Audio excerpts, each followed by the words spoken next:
What fate is far worse than death? Story 1. I still smell it sometimes. Gasoline has a way of crawling into your head and living there, especially when it mixes with heat and panic and screaming. This was on the border between Iraq and Syria, one of those checkpoints that never really feels real until it suddenly is. Sand, concrete barriers, coils of wire, heat pressing down on everything like a hand on the back of your neck. We were already tired. Always tired. Then the shooting started. It came from nowhere, like it always does. 1 second it's quiet enough to hear flies buzzing. The next it's cracks and snaps, and that ugly whizzing sound of rounds passing too close. We dove for cover and returned fire, muscle memory taking over while your brain lags behind, trying to catch up. That's when the civilian car showed up. They weren't supposed to be there. A small sedan, beat to hell, coming in too fast, driver probably confused, terrified, seeing muzzle flashes and tracer rounds and thinking speed was the answer. We shouted. We waved. None of it mattered. The car clipped the side of a low bridge and went off not far, maybe 15 feet down, slamming into rocks. Not a huge fall. The kind that should have just busted an axle and scared the hell out of someone. Instead, it ignited. Gasoline poured out like it had been waiting for an excuse. One spark, one hot piece of metal, and the whole thing went up in a flash that punched the air out of my lungs. Heat rolled over us. Thick black smoke curled upward, greasy and alive. Then came the screaming. It wasn't movie screaming. It wasn't dramatic. It was animal, raw, shredded straight out of the chest. High at first, then breaking, cracking into something lower and wetter. The smell hit next. Burning fuel, burning plastic, and underneath it all, something sweet and wrong that you never forget once you've learned what it is. He was alive. I could see him through the windshield, thrashing, pounding at the glass.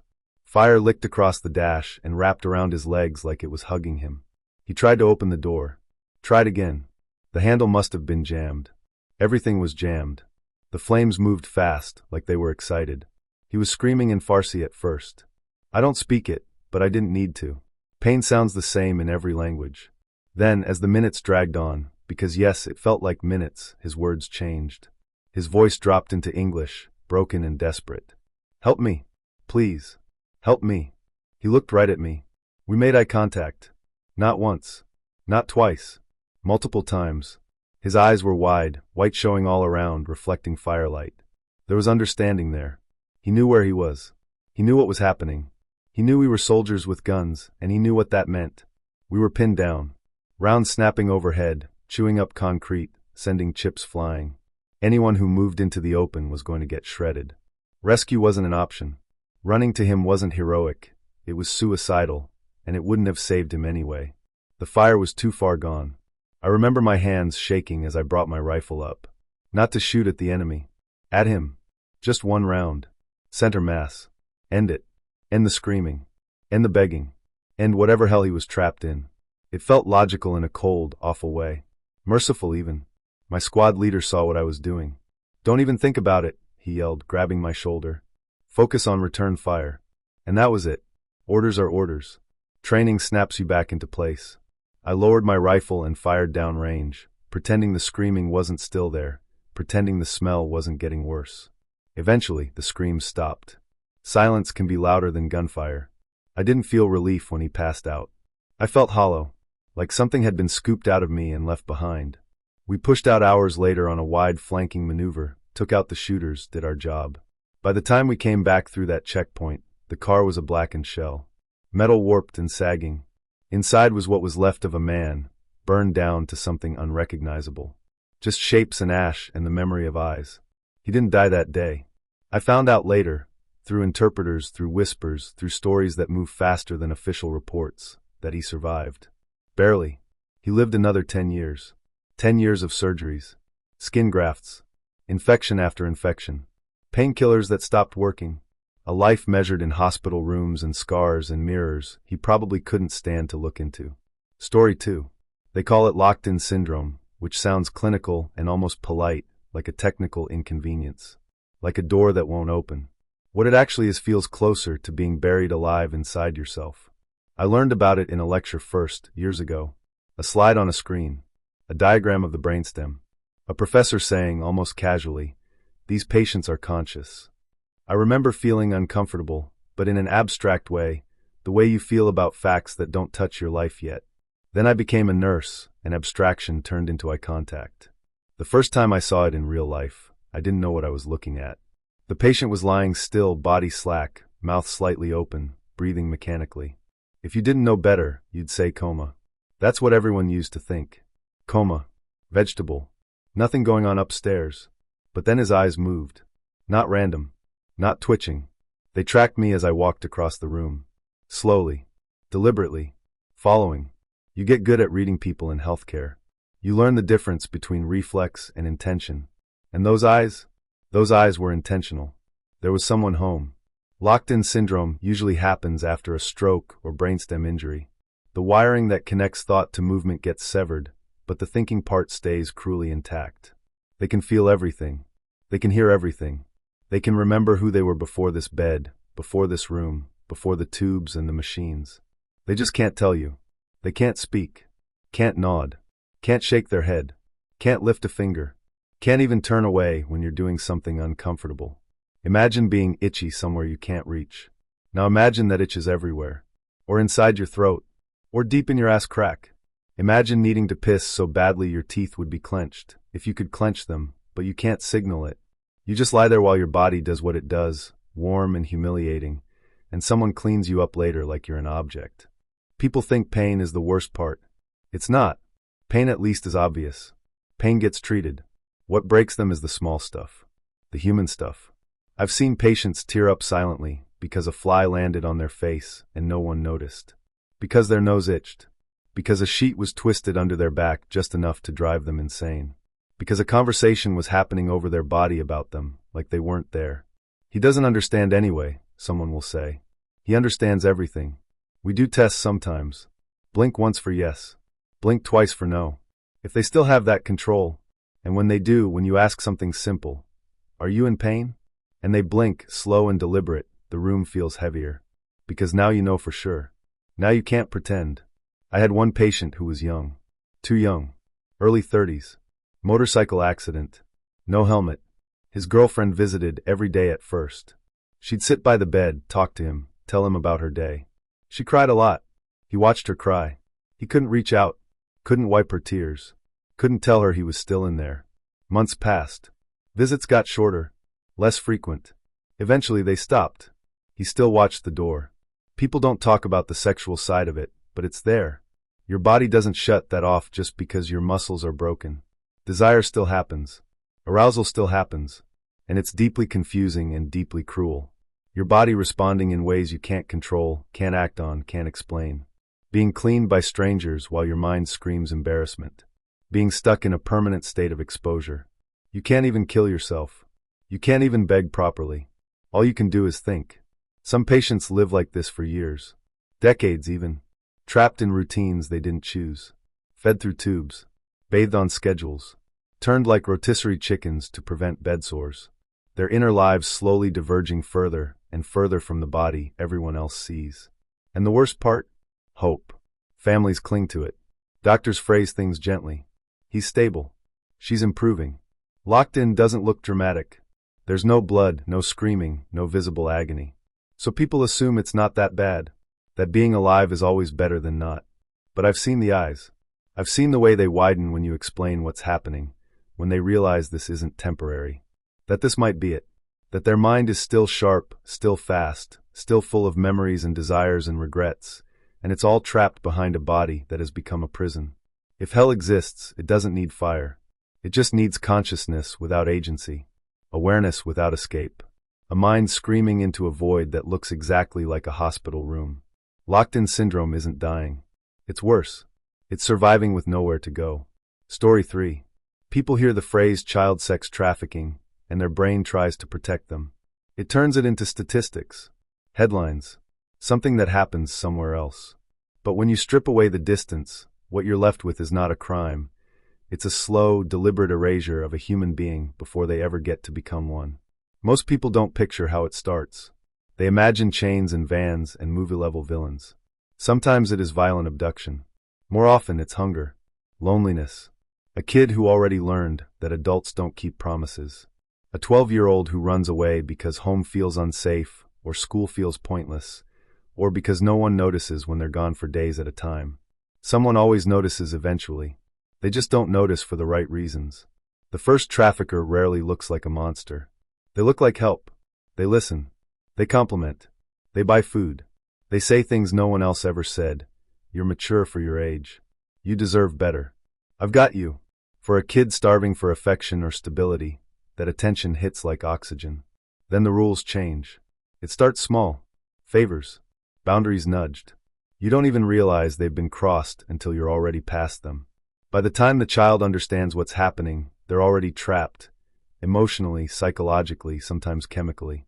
Drugs are common. Not always to get high, but to get through. To blur the edges. To make the nights shorter. Childhood ends fast in that world. Not gently. Not gradually. It ends violently like a door slamming shut. Birthdays stop mattering. Names stop mattering. You become inventory. A body with a price attached. Something that gets negotiated over while you sit 3 feet away, pretending not to hear. The abuse itself is relentless, but that's not even the worst part. The worst part is the repetition. The grinding sameness of it. Different faces, same expectations. Over and over until your sense of self starts to peel away. Until you stop thinking of yourself as someone things are happening to and start thinking of yourself as the thing being used. You learn survival tricks that no kid should ever know. How to dissociate. How to leave your body while it's still breathing. How to smile when you're screaming inside. How to predict moods, read danger, calculate exits that don't exist. Violence is constant, even when it's quiet. Threats don't have to be loud to work. Sometimes it's just a look. A reminder of what happens if you don't comply. If you try to run. If you talk. Many kids try anyway. Many don't make it far. The average lifespan after entering trafficking is often quoted as around 7 years. That number isn't just about murder, though that happens too. It's overdoses, untreated infections, beatings, exposure, suicide, a body and mind pushed far past what they were built to endure. And even if someone survives long enough to escape, the damage doesn't politely stop at rescue. Trauma rewires everything. Sleep becomes dangerous. Touch becomes complicated. Trust feels like a trap. You age in strange ways, too old in some moments, frozen in others. People love the idea of saving victims, but they're less comfortable with what comes after. With the years of therapy, the relapses, the anger, the shame that doesn't belong to the victim but lives in them anyway. The way normal life can feel alien after you've lived in constant threat. What's stolen isn't just safety. It's possibility. The future fractures. School, careers, relationships. All of it becomes harder when your foundation was built on exploitation. Some never fully rebuild. Some do painfully piece by piece. Both outcomes are acts of survival. The most horrifying part is how ordinary the system is. How many people look the other way? How often warning signs are ignored? How easily a child can disappear without alarms going off? It isn't rare. It isn't hidden as well as people like to think. A fate worse than death isn't just pain. It's living while being systematically stripped of agency, dignity, and identity before you've even had a chance to know who you are.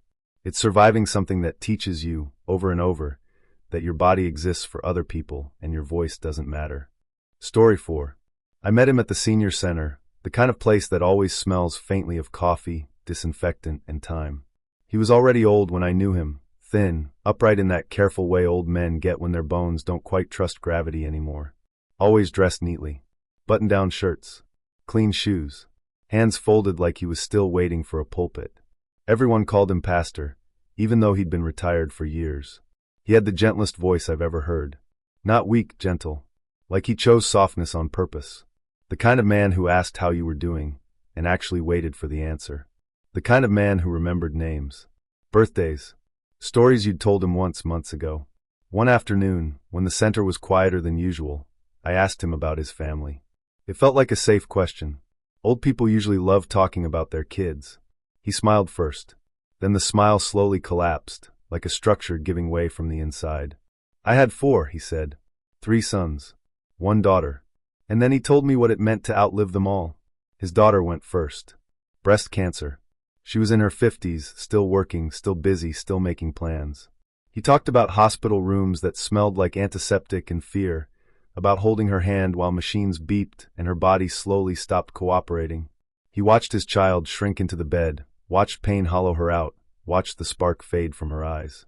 Parents aren't supposed to watch their kids die like that. It scrambles something deep in your brain, rewrites the order of the world. Not long after, he buried his first son. Vietnam. He said the word quietly, like it was a wound you don't poke too hard. He talked about letters that stopped coming, about the knock on the door that every military family dreads, about a folded flag handed to him by a stranger in uniform, thanking him for his son's service while his knees tried to give out underneath him. The second son survived the war, but didn't survive himself. He came home different, angry, quiet, haunted. The war followed him back, crawling into his sleep, poisoning his thoughts. One night, he decided he couldn't carry it anymore. He ended his own life. No battlefield, no enemy, just a man alone with too much pain and not enough words. The pastor paused when he told me that part, took a breath, looked at the floor. I still ask God about that one, he said. The third son lived the longest, but maybe suffered the most. He'd been exposed to Agent Orange in Vietnam. At first, it didn't seem real, just something they'd worry about later. Then later came cancer. Aggressive, unforgiving, the kind that eats you from the inside while you're still alive enough to feel it happening. He described watching his son waste away, skin stretched thin, eyes sunken, body failing piece by piece. He talked about pain that no medication could fully touch, about the smells of sickness and sweat and fear, about helping his grown child to the bathroom, cleaning him when he couldn't clean himself anymore, seeing parts of your child you're never supposed to see again, stripped of dignity by disease. By the time he finished, his hands were shaking. For children. Gone. What struck me wasn't that he cried. He didn't. It was the way he talked about them like they were still just in the next room. Like he was still a father in an active role, even though there was no one left to parent. I asked him how he survived it, how he didn't collapse under that kind of grief. I expected a theological answer. A sermon. Something polished. Instead, he was honest. If I didn't believe this would make sense someday, he said, I'd fall apart. He didn't say faith made it easier. He didn't say God had a plan. He didn't say it was for the best. He said faith was the only thing holding the pieces together enough for him to function. Outliving your children isn't just sadness. It's an ongoing violation of nature. Every memory becomes a weapon. Birthdays turn into landmines. You start measuring time by who should still be here and isn't. You replay conversations, arguments, moments you wish you could redo. You wonder if you missed signs. If you could have changed something, if loving them differently might have saved them. Story 5. I didn't hear about the gimpy plant from a doctor or a warning sign. I heard about it the way most people do, late at night, half paying attention to a video, thinking it was just another weird nature fact. Australia has a reputation for things that want to kill you. Snakes, spiders, jellyfish. I figured this would be another one of those exaggerated stories you laugh at and forget. I didn't forget this one. The plant's real name sounds almost polite, even a little silly, gimpy. Like something soft, friendly, harmless. In reality, it's one of the most vicious things that grows out of the ground. It looks unremarkable too. Broad green leaves. Fuzzy. Almost inviting. The kind of plant you'd brush past without thinking twice. That's the trap. The leaves and stems are covered in microscopic hairs, each one a tiny hypodermic needle loaded with a neurotoxin. When they break off in your skin, and they always break off, they embed themselves deep. You can't see them. You can't pull them out. Your body can't dissolve them. All it can do is react. And it reacts violently.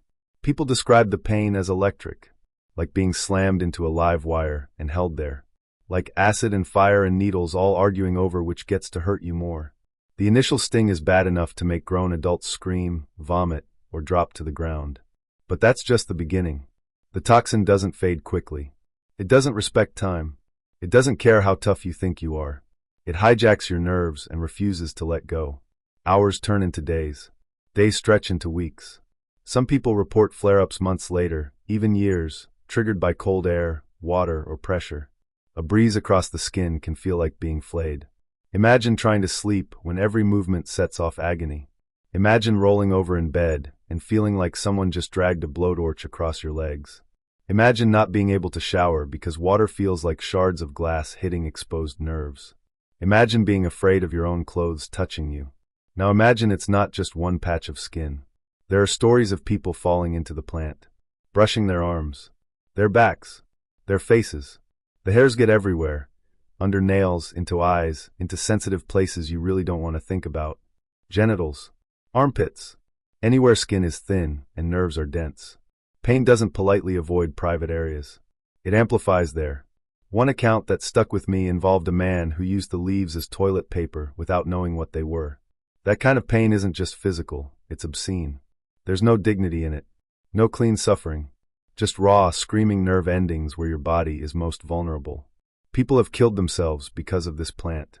That's not a metaphor. That's not exaggeration. That's the plant's resume.